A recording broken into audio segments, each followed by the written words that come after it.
We know this to be true. Spider-Man Across the Spiderverse has two distinct cuts with several different dialogue and joke changes that came while the movie was running in theaters. You could have gone to see it one day and in a fit of fandom gone again the next day and gotten a slightly different version via just enough small tweaks.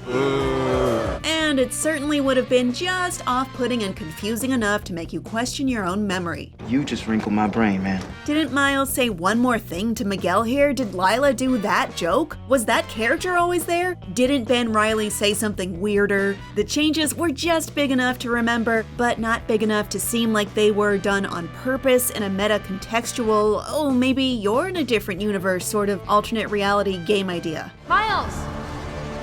Wanna get out of here? You got a minute?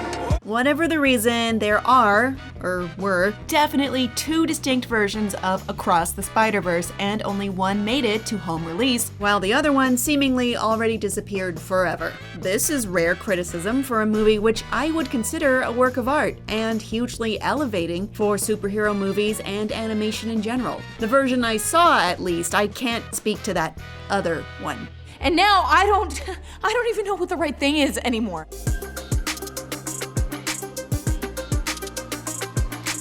We can say for sure that even though it's made people feel a similar way, the Spider-Verse edits were never a true Mandela Effect situation, wherein a significant number of people remember something differently than how it actually happened. Like how part of the world thought Nelson Mandela had died well before he factually did, or how people thought the Berenstain Bears were actually named the Berenstein Bears. I'm one of those people. I stand by that. Maybe I had a knockoff 99-cent store book. Who knows? I saw it. Do you wanna talk about it? Are you crazy? Anyway, the Spider-Verse differences were wholly manufactured on purpose. You disrupted a canon event. Some of the differences in version 1 include extra concerned dialogue from Gwen after Miles might have been crushed while saving Inspector Singh, Lila taking a selfie with an angrier than usual Miguel after calling for backup, extra shots showing what a scary vampire Miguel is, changes in the Spot's dialogue indicating a sympathetic take versus a wantonly violent one when Gwen watches the recording of him building the collider, changes in the chai tea, coffee dialogue. Would I ask you for a coffee with room for cream? Text bubbles when Hobie Brown appears and when the other spider people have joke suggestions, and Ben Reilly talking about his bicep versus being less explicitly violent toward Miles. I've got you trapped in my well-defined musculature. It has been argued when exactly Miles' "sorry man, I'm going home" line was removed, be it in the second in-theater edit or directly on the home release, which is a possible actual Mandela Effect rabbit hole that we really can't afford to derail on now.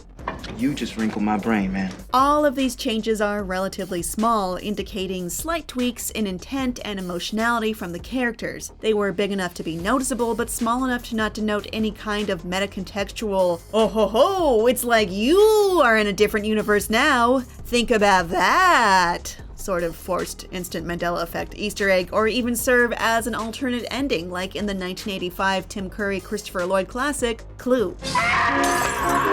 I wish they did take it that far actually, that could have been a fun concept. The edits were just weird enough to be noticed, but seemingly serve no point, which of course got plenty of people pretty annoyed. Why leave so many questions unanswered and clear to the general public? Why make plausibly interchangeable edits? Why not just take the extra time to make and ship the final version? Why start a theatrical cut versus director's cut conversation? And worst of all, why possibly start a trend of tweaking films while they're in theaters? Please don't do this, film industry. The thing is, none of this was meant to be the case. It was a mistake. Hey, just like Miles. You're a mistake! One accident started it all, and here we are, left to deal with it. Again, just like Miles. Okay, enough of that. According to IndieWire, here's what happened. Sony shipped an international cut of Spider-Man Across the Spiderverse early for translation. Then some last-minute but still under-deadline changes were made from headquarters but did not make it into the international version that went to theaters. IndieWire was not presented with a reason why that could have been the case.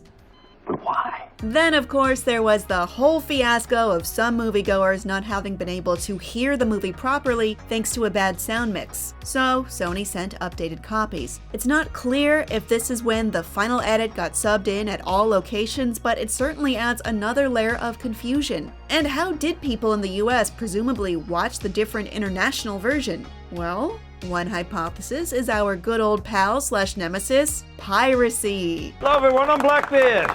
Again, there haven't been clear answers if the original, unre-edited international version aired or is airing in any US locations. Like the differences in general, the situation is confusing, but it is ultimately widely agreed the existence of two theatrical versions was an accident that they now have had the time and awareness to fix for the home release. There was an emergency. So there you have it. A misunderstanding begat a million more misunderstandings, but don't misunderstand me for another time. On top of that, the people who had a problem with there being two versions of a film running in theaters were right. They weren't being pedantic, which is frequently the case in popular movie discourse. Barring another 1985 Clue multiple ending situation, the idea of multiple edits in theaters is very messed up and would mean negative implications for the foundation of film, if it had been purposeful. It would set the precedent from a creative standpoint. Films could just change what they are, fundamentally, at any point, and therefore their ultimate meanings. You realize how messed up that sounds, right?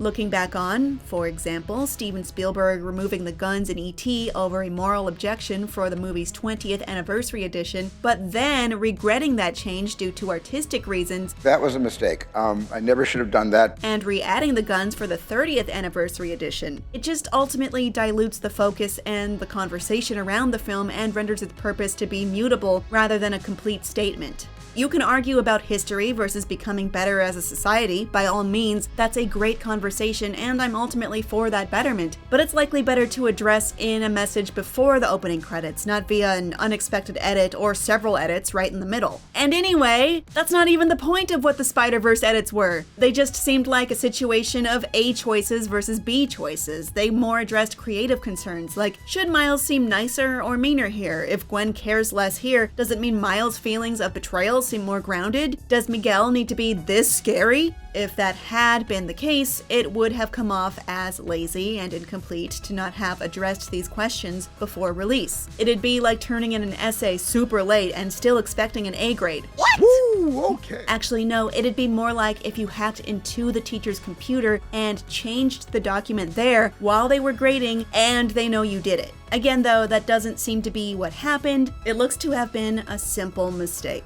Just a simple mistake that shouldn't be repeated ever, please. If we're lucky, we can stop it. Thanks for watching. I'm Kim Horcher, and for more wall crawlers, here's our ranking of every Spider-Man movie, so check that out, and don't forget to follow and subscribe to IGN wherever you like to watch.